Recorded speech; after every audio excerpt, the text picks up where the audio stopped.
Yeah. Everything around me too.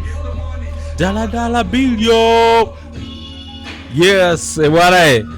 Noma sana mwanetu, au vipi? Karibu tena, ni wasaa mwingine tena. Bwana, karibu tena kwenye chimbo la Old School Vibe, Old School Lounge, au vipi? Kama unavyoona hapa tumepoa kinyamwezi kabisa, tumepoa ki old school kabisa. Bwana, nyuma ya mdundo kabisa unaosikia huko, hao ni wanetu wenyewe kabisa. Bwana wana uwanja mpana sana, tukianza kuongelea na siku mbele zijazo itabidi nije kuwa na mgeni kabisa ili tuweze kupiga story kuhusiana na kundi ambao liliweza kufanya vizuri sana miaka hiyo, vipi? Mpaka sasa wana alama kubwa sana ulimwenguni mzima juu ya kile ambacho walikuwa nakifanya miaka hiyo, au vipi? Bana, hawa hapa wanaenda kwa kundi zima la kabisa la wanajiita au wa kuitwa Wu-Tang Clan, au vipi? Leo tuko nao hapa washikaji zetu. Bana, karibu. Kama nilivyokuambia kwenye chimbo, mimi naitwa Tariq KL Chapo.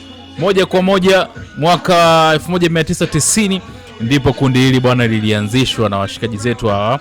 Wapo kama washikaji zetu wanafika 9, lakini hawa 9 ni watu ambao walikuwa wanafanya tu muziki, lakini Wu-Tang ni ukoo fulani ambao ni mkubwa sana. Tukianza kuongelea hapa atumalizi leo, kwa sababu ni watu ambao walikuwa wanafanya mishe zao, wanafanya maisha yao huko, lakini pia wapo kwenye kundi la Wu-Tang Clan. Umo pia kulikuwa kuna waandishi, kulikuwa kuna watu ambao ni washauri. Kila mtu alikuwa yuko kwenye kategori yake, lakini wengi ambao walikuwa wamebase katika kuimba, kufanya hii Wu-Tang Clan iende ijulikane duniani nzima ni watu 9. Baadhi ya member wao walikuwa ni RZA, Method Man, Ghost Killer, hao ni moja wapo. Lakini hawa shikaji zetu bwana, kama nilivyokuambia, ni ukoo mkubwa sana. Mwaka 1993 walitoa album yao ya kwanza kabisa, au vipi?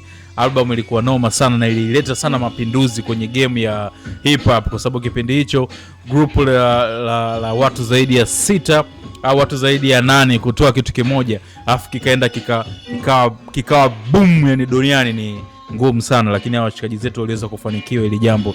Wapo makundi mengine ambayo yaliweza kufanya hivyo, mfano mmoja wapo ni Lost Boys, au tutakuja nao siku nyingine, lakini Wu-Tang Clan ni kundi la ambao lilifanya maajabu makubwa sana.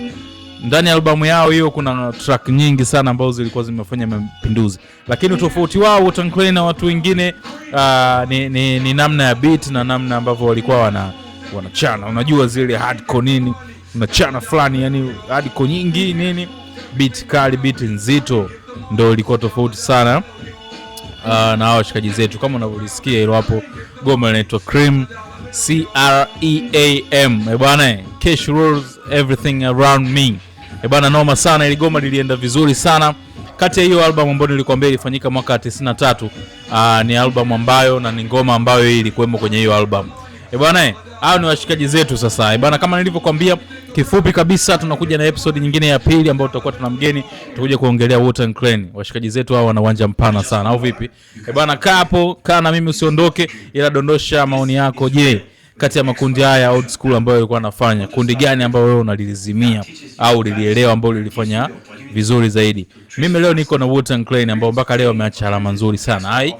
Bwana, usitoke, dondosha comment yako hapo, usisahau kulike mwanetu mwenyewe.